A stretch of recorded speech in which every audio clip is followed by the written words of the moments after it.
Hi guys, welcome to our channel. ముందుగా మీకు ఒక విషయం చెప్పాలి.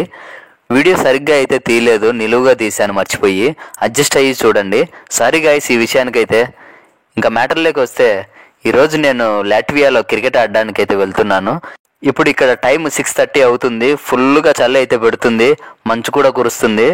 అందుకే పకడ్బందీగా ప్లాన్ చేసి మంకీ క్యాప్, షూస్, గ్లౌజులు అన్నీ, స్వెటర్ అన్నీ వేసుకొని వెళ్తున్నా. అన్నీ అయితే వేసుకుని వెళ్ళాలి గాయస్, ఎందుకంటే బయట చలి -డిగ్రీస్లో ఉంటుంది. మనకు హెల్త్ కూడా పాడవుతుంది అలా ఉంటే. అందుకే తప్పనిసరిగా ఇవన్నీ వేసుకొని పోవాలి గాయస్. చిన్నగా లిఫ్ట్లోకి అయితే వచ్చేసా. హెయిర్ స్టైల్ చెక్ చేసుకున్నా ఎలా ఉంది ఏంటి అని చెప్పేసి. సెట్ అంతా బాగుంది. బయటికి వచ్చేసా. ఇదే మా హాస్టల్. మా రూమ్ కూడా చూపిస్తాను త్వరలోనే. అందరు చూడండి. చుట్టూ సరౌండింగ్స్ ఇవి. చాలా పీస్ఫుల్గా ఉంటుంది ఇక్కడ. మీరు కూడా చూడండి. అక్కడ కనపడుతుందే, అది రిమి అని సూపర్ మార్కెట్. అది ఏంటి, దాంట్లో ఏముంటాయి అని నెక్స్ట్ వీడియోలో అయితే మీకు చెప్తాను. ఒక అన్న నన్ను పిక్ చేసుకోవడానికి అయితే వచ్చేసాడు. ఆ అన్న నిన్న కాల్ చేసి అడిగాడు, రే మురారి రేపు నువ్వు ఫ్రీయే అని. ఎవరిని పట్టుకొని ఏం అడుగుతున్నావు, నేను ఎప్పుడు ఫ్రీయే అని డైలాగ్ మనసులో అనుకొని నా ఫ్రీయే అని చెప్పా. రేపు క్రికెట్ ఆడడానికి వెళ్తున్నా, నువ్వు వస్తావా అని అడిగాడు. సరే అన్న వస్తా అన్న, నేను ఫ్రీయే అని చెప్పా.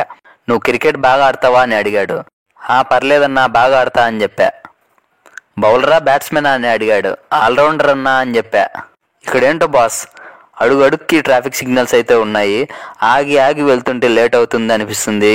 ఏం చేద్దాం, తప్పదు. ఎంత దూరం వెళ్ళినా తిరిగి తిరిగి మళ్ళీ అదే స్ట్రీట్కి వస్తున్నాం అనిపిస్తుంది. మీకు కూడా అలానే అనిపిస్తే కింద కామెంట్ సెక్షన్లో చెప్పండి గాయస్. ఇదే నా టీము, ఇది నా స్కోరు. 14 బాల్స్కి 21 రన్స్ స్కోర్ చేశా. ఇది చూస్తుంటే నాకు ఐపీఎల్ గుర్తు వచ్చింది గాయస్. ఇక్కడ బాత్రూమ్ ఫెసిలిటీస్ కూడా ఉన్నాయి, అవి కూడా చాలా నీట్గా ఉన్నాయి. ఇంకా ఇంటికైతే బయలుదేరాము. మ్యాచ్ ఎలా జరిగిందో చెప్తా.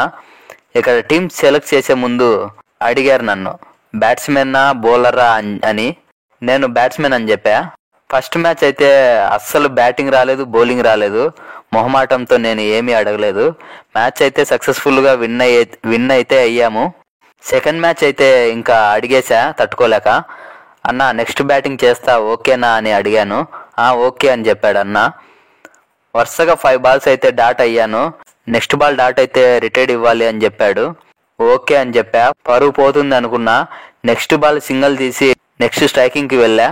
First ball 6, second ball 6, third ball 4 అలా కొట్టా. నెక్స్ట్ ఇంకా అందరూ చప్పట్లు కొట్టారు. నెక్స్ట్ అలా సింగిల్స్, టూస్ తీసి 14 బాల్స్కి 21 రన్స్ కొట్టా. నెక్స్ట్ డే కూడా నన్ను రమ్మన్నారు. అయితే చాలా హ్యాపీగా అనిపించింది గాయస్. క్రికెట్ ఆడే వీడియో తీసింటే బాగుండు అనిపించింది గాయస్, ఎందుకంటే అది చూపించుంటే ఇంకా బాగుండేది వీడియో. ఫస్ట్ టైం కదా అక్కడికి వెళ్ళడము. నేను ఎవరిని అయితే అడగలేకపోయా, అన్న వీడియో తీయండి అని చెప్పేసి. నాకు పరిచయమైన అన్నను కూడా అడగలేకపోయా, ఎందుకంటే వీడియో తీయన్నా అంటే బాగుండదు కదా అని చెప్పేసి నేను అడగలేకపోయాను. నెక్స్ట్ అయితే కంపల్సరీగా మంచిగా వీడియో తీసి పెడతాను గాయస్. ఈ వీడియో మీకు నచ్చినట్టయితే లైక్ చేయండి, షేర్ చేయండి అండ్ సబ్స్క్రైబ్ చేయడం మాత్రం మర్చిపోకండి. ఇంకా హాస్టల్కి వచ్చేసాం గాయస్. ఉంటా మరి. Good night, bye.